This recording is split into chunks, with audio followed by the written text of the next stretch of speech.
Salut à tous, c'est Julien Ponce, bienvenue pour une nouvelle vidéo sur un logiciel alternatif. Alors c'est pas une alternative à Lightroom comme j'en fais beaucoup en ce moment, c'est en fait un sujet assez spécifique, c'est Gigapixel AI par Topaz. J'ai déjà parlé d'ailleurs des plugins de Topaz il y a quelques semaines seulement, et donc la promesse c'est de prendre une image et d'en augmenter la taille sans perdre de détail. C'est une des promesses qu'on a dans l'infographie depuis que l'infographie existe quasiment.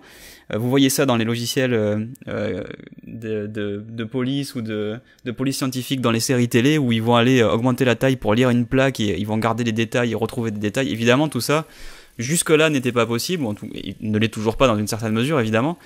Mais là, j'ai quand même été assez bluffé par la puissance du logiciel.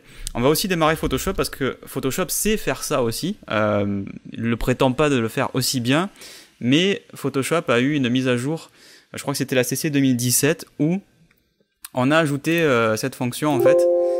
Mon fichier là que j'essaie d'ouvrir, hop, il est sur le bureau, il a changé de place, voilà. C'est ce petit chat mignon trouvé sur internet, une image qui fait 449 par 336, une image toute petite donc.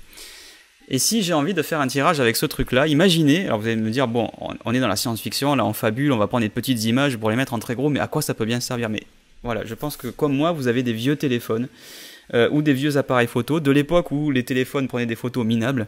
Les tout premiers téléphones qui avaient un appareil photo, c'était vraiment des toutes petites images en 640-480, en 800 par 600, avec voilà, un capteur vraiment minuscule. Ou votre premier appareil photo numérique, vous avez vos vieilles photos de vacances d'il y a 15 ans, mais qui sont voilà, dans un format, c'est un peu tout pourri, c'est tout petit, et vous voulez en faire un poster parce que voilà, c'était votre voyage de noces, c'était le 10 ans d'anniversaire, le 20 ans d'anniversaire, je sais pas, voilà.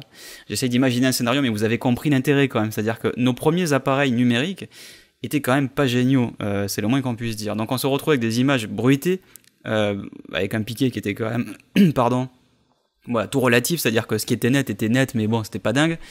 Donc vous avez forcément des images que vous voulez peut-être retravailler, peut-être pouvoir republier, ou à mon avis, et c'est plutôt l'intérêt du logiciel, tout simplement imprimer dans des formats qui nécessitent d'avoir de la matière, quoi. Donc une image là de 449 par 336, même si je veux l'imprimer sur un format 10-15 en photo, ça va être assez minable, quoi. Donc si on va dans image, taille de l'image dans Photoshop, en mode automatique, si on fait 400%, voilà, vous voyez, c'est absolument monstrueux, c'est-à-dire que les détails, ils sont pas déjà dans la photo d'origine, et encore moins, lui, il va chercher à les réinventer. Il y a la compression JPEG avec les artefacts de compression qui sont bien visibles, c'est complètement bruité, enfin c'est crade, voilà, il n'y a pas d'autre mot. Alors, depuis je crois que c'est CC 2017 ou 2018, c'est assez récent, je me souviens plus si c'est l'un ou si c'est l'autre, mais on a cette fonction qui s'appelle rééchantillonnage conserver les détails 2.0. C'est-à-dire que, en gros, ça permet d'augmenter la taille d'une image en conservant les détails, c'est-à-dire c'est un peu moins pourri que le truc de base. Je vais le traduire en mode réaliste, quoi. C'est vraiment pas fou, quoi. Donc on va utiliser ça histoire de ne pas faire l'affront à Photoshop de la comparaison, mais évidemment je vais multiplier par 4 la taille, et on va maintenant faire la même chose dans Gigapixel AI, et vous allez voir que c'est complètement fou le résultat. Donc là je lui ai demandé x4, alors vous avez vu que déjà on a travaillé pendant environ 2 secondes et demie.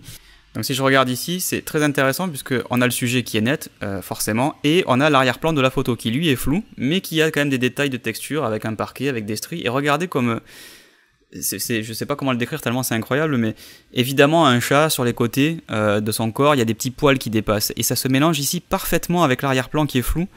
On a la même chose de l'autre côté dans un endroit en plus qui était très bruité. Regardez ici le côté de la tête du chat. Si je vous montre, si on zoome par exemple à 400%, ici, si je vous montre juste cette partie, voilà le bord, et que vous n'avez pas vu le reste de la photo, c'est quand même super difficile de dire que cette bouillie de pixels est le bord de la tête d'un chat, avec des poils tout fluffy qui dépassent par-dessus le fond d'une photo. Enfin, c'est quand même fou de voir que il a quand même réussi à identifier clairement le sujet, le type de sujet. Alors évidemment que c'est pas aussi bien que la photo, une photo qui aurait été prise avec un appareil moderne. On remarque une accentuation excessive sur certains poils, en particulier ceux qui ont pris la lumière. Il y a toujours du bruit, mais cette photo, elle devient exploitable. Donc le logiciel est hyper simple. Vous avez vu, vous pouvez lui donner une ou plusieurs images. Son boulot, c'est de choisir la taille en échelle ou de lui donner directement la taille que vous voulez, que ce soit en hauteur ou en largeur. Il peut faire un effort pour supprimer le bruit. Ici, on va mettre par exemple une suppression de bruit supérieure, parce qu'il y a beaucoup de bruit sur le côté ici.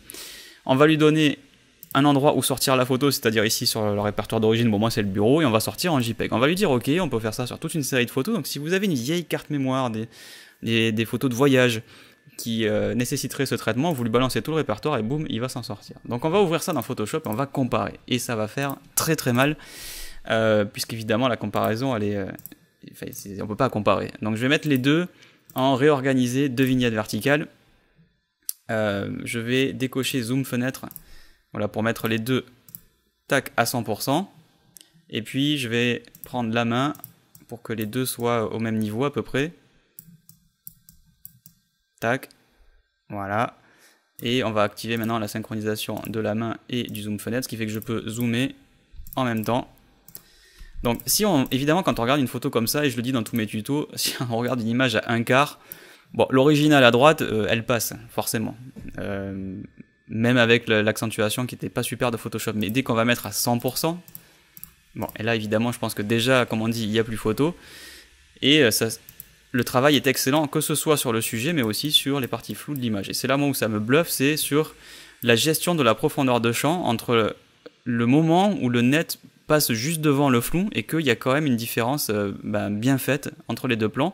Et là où ça me bluffe aussi complètement, c'est sur des zones ici, des bouillies de pixels, où évidemment ici c'est une langue de chat qui est sur un coussinet, mais ça on le devine parce que bon, on sait ce que c'est qu'une patte de chat, on a reconnu le sujet, quoi. Et là, regardez le rendu qui a été fait. Je crois que enfin voilà, il y avait quand même matière à interprétation pour faire ça, donc en fonction des couleurs qui étaient là et tout, mais donc voilà, je suis vraiment assez impressionné. Je suis très méfiant dès qu'on balance l'intelligence artificielle à tout va, et le machine learning, parce que c'est très à la mode, beaucoup d'éditeurs surfent là-dessus, pas forcément de manière justifiée, mais bon, là clairement le machine learning fait son travail.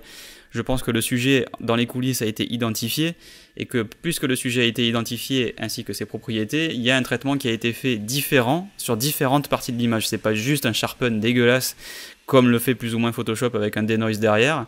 C'est vraiment une reconnaissance du sujet avec une évaluation de la profondeur de champ et différents algorithmes, en tout cas plutôt différentes façons d'optimiser la netteté en fonction des zones de la photo, pour préserver évidemment la profondeur de champ et les détails, quand c'est nécessaire. Donc c'est du machine learning, là, utilisé évidemment à bon escient, et surtout de manière très très très très convaincante. On va zoomer même au-delà de 100% pour qu'on puisse voir ici la zone de bruit.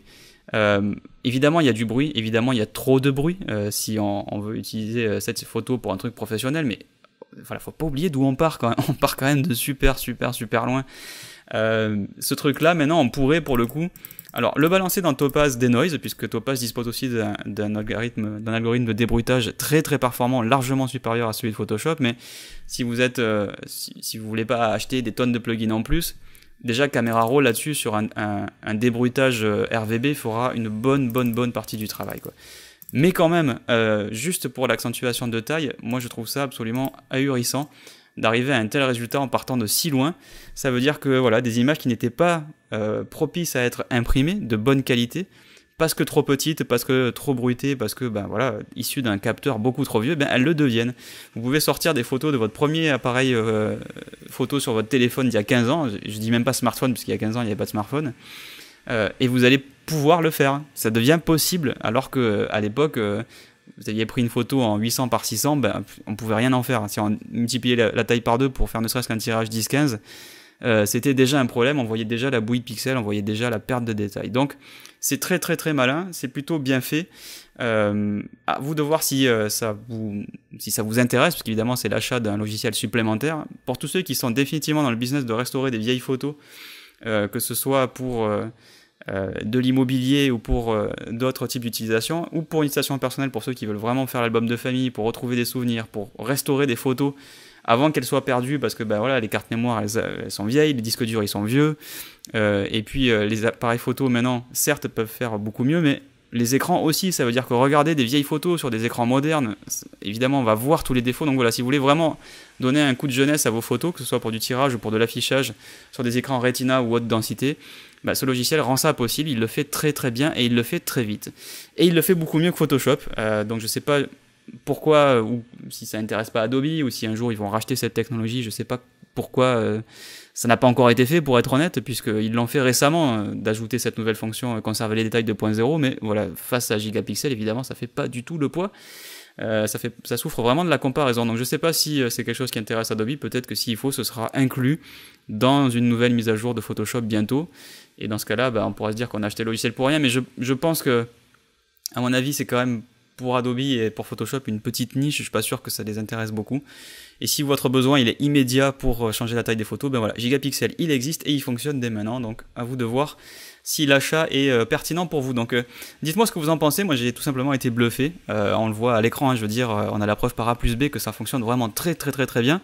Dites-moi si ça vous intéresse, dites-moi si vous voulez en savoir plus sur des logiciels un peu spécifiques comme ça, que ce soit pour débruiter, pour agrandir la taille par exemple, ou pour faire des choses vraiment spécifiques. Au-delà de, on fait des développements de photos, on parle de développement photo d'alternatives à Lightroom ou d'Affinity ou ce genre de choses. On se concentre un peu plus sur des logiciels qui ne font qu'une seule chose. C'est pas quelque chose que j'ai vraiment exploré encore sur ma chaîne. Dites-moi si ça vous plaît et je continuerai dans cette direction en faisant des présentations de logiciels de ce genre. Merci beaucoup de m'avoir suivi. En tout cas, je vous retrouve très bientôt pour une nouvelle vidéo. Merci, bye bye.